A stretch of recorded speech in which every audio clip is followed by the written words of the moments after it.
James, I recently saw that you were watching, I don't know really what, but you were watching the news or something similar on the television. Yeah. And I asked myself, how can you actually watch it? It was so tamasic, so Violent and ugly and Yeah. contentious and all Yeah. that. Yeah. yeah. How come that you're watching it, or how come you can watch it? That's a good question. That's a good question. You mean why shouldn't I watch it? Right. You mean assuming that I'm a free person, right? Yeah. Assuming that I'm an enlightened person. Yeah. How can I watch ugliness? Yeah. Is that what you're saying? Yeah. And seem to enjoy it? Yeah. Huh? Because why? Because enlightened people shouldn't be able to enjoy ugliness? Yeah. I guess. Is that the presupposition? Maybe. Yeah. Yeah, I think it is. I think it is. I think that people believe that enlightened people can only love beautiful things, and that they can't waste their time on ugly things. Yeah. But that's a really good question, because actually I enjoy the ugly as well as the beautiful. Huh. And in fact, if you can't enjoy ugly, you're not enlightened. Mm. Then what? If you're not free, enlightenment means freedom. So if you're not free to what? Love the bad, if you only have to love what's pure and good and holy, and you can't love what's ugly and unholy, then you're not free, are you? Then freedom is limited. You've limited your freedom by your inability to love what's ugly. Now the world's an ugly place. It's a beautiful place and it's an ugly place. So there's several stages that we go through on a spiritual journey in terms of love. The first stage is I just love stuff. I love my ego and I love stuff. That's the first stage. Yeah, that's the first stage. And the second, and that doesn't work so well necessarily. Although some people stay stuck in that for a long time. That's love, just love for stuff, Yeah. for pleasure, power, fame, objects, Yeah. sex, money, drugs, you name it, Yeah. for stuff. Right? That's love. Then the second stage is, I love God. Why would I love God? Why would I bring God into the equation? Because these are smarter people. They've realized that the stuff is not under their control. Yeah. They realize that God controls the stuff. So then they want to get on God's good side. We call it, huh? And they become devoted to God and they ask God for stuff. So they're a little more clever. They still want stuff, but now they're including God in it. So they become devotees of God. So there's a little bit of selfish love is turning to a little bit of devotion with a selfish component. We call it sakama bhakti, is devotion with desire. Then other people realize that God, they really don't want God's stuff. They want to know God.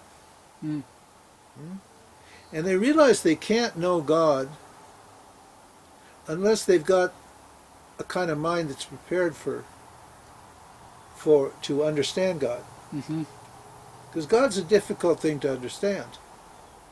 It's counterintuitive, completely counterintuitive. It's a very difficult concept to understand. It's a very difficult thing to understand who God or what God is. So these people, they practice we call karma yoga. That's what they do there, is they surrender the results of their actions to God. So they offer their energy to God in the form of their work. And so that's an advanced form of devotion. Why? Because it neutralizes their fears and desires for stuff. And their minds get clear. Then the next stage is, once their minds are cleared by the practice of karma yoga, which is bhakti yoga, which is devotion to God, God being the whole field of existence. everything that is. God's the one that delivers the results of actions to me. So I worship that, and I take whatever comes as a gift from God, and I offer my actions as a worship of God. So my mind gets clear, and then the next stage of love is I want to know who God is clearly, because now I'm capable of understanding, and that's called Jnana Yoga or Vedanta. Okay. Now in Vedanta means I find out who God is. And there are several stages in this. God with form and God without form. Now, last stage is God without form.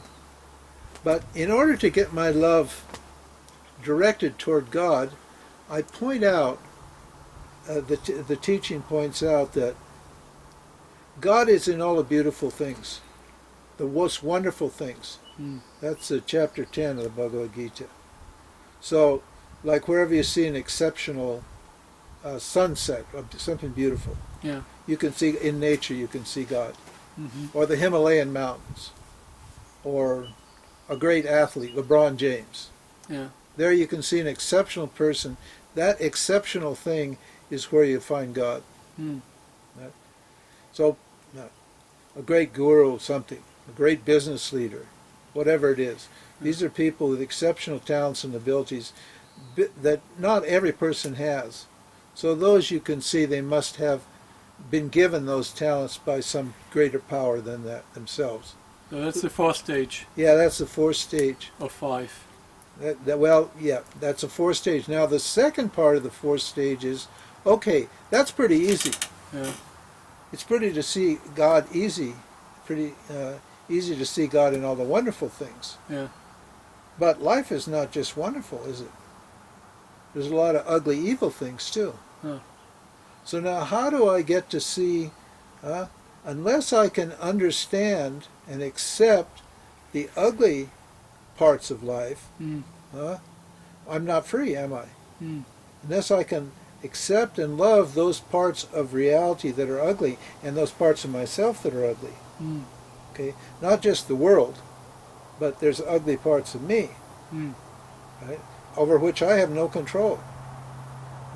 They were given to me. I didn't come in thinking I'll be an ugly person. I didn't come in thinking I'll be a bad person. There's just badness in me. There's ugliness in me. So where did that come from? I didn't do that. I didn't ask for that. Must be God. Those things must be coming from God also. Because everything, God is, our definition of God is everything that is. It's not like there's one God or two gods or many gods. There's only God. And since everything that is includes evil, then I've somehow got to accept and love that stuff that's evil, or I'm not free. So how do I learn to accept the evil, the ugliness? Well, I understand that I am non-dual, actionless, ordinary consciousness, awareness, that I'm beyond God. So the ugliness is just an the appearance, not real. That's correct. Oh, that's the one to go. Because the ugliness depends upon the beauty. And the beauty depends upon the ugliness, doesn't it? You won't have a concept that something's beautiful unless there's something ugly, and you won't have a concept that something's ugly unless there's something beautiful. So these are just relative concepts, and those relative concepts we call mithya. They're apparently real. So there's no actual beauty or ugliness. There's no actual good or ignorance or evil. There's just what? Apparent ugliness and apparent beauty. Okay. Understand? And that I, awareness, am the one that knows the ugliness and that what? Knows the beauty.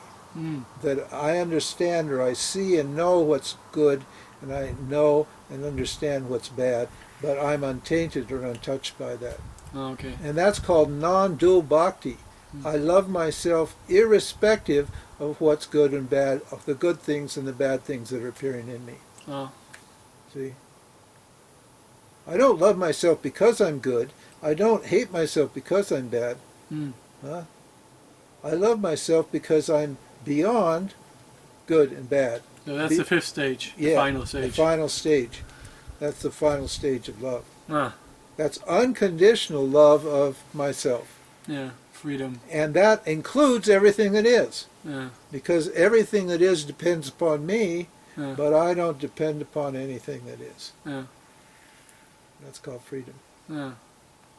So when I'm watching a stupid movie, Mm. I'm actually just enjoying myself. The joy, the happiness that I get isn't coming from the movie. Mm. If it's a happy movie, the joy's not coming from the movie, the joy's coming from me. If it's an ugly movie, I'm enjoying it because the joy is coming from me, not from the movie. Mm. So, I don't rely upon good news or bad news to love myself and to be happy in myself. Mm. So I just sit there and whatever's in front of me, I enjoy it. If it's a nice movie, I enjoy it. If it's a bad movie, I enjoy it. Mm. So, but it looks funny because we believe, like you say, we believe, well, if you're enlightened, you shouldn't like ugly stuff. Yeah. But I like what's ugly and I like what's beautiful. It's all the same to me. Oh, good to know.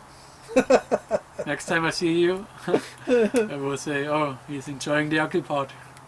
Yeah, enjoy the ugly parts. You know, I mean, that's real freedom. Yeah.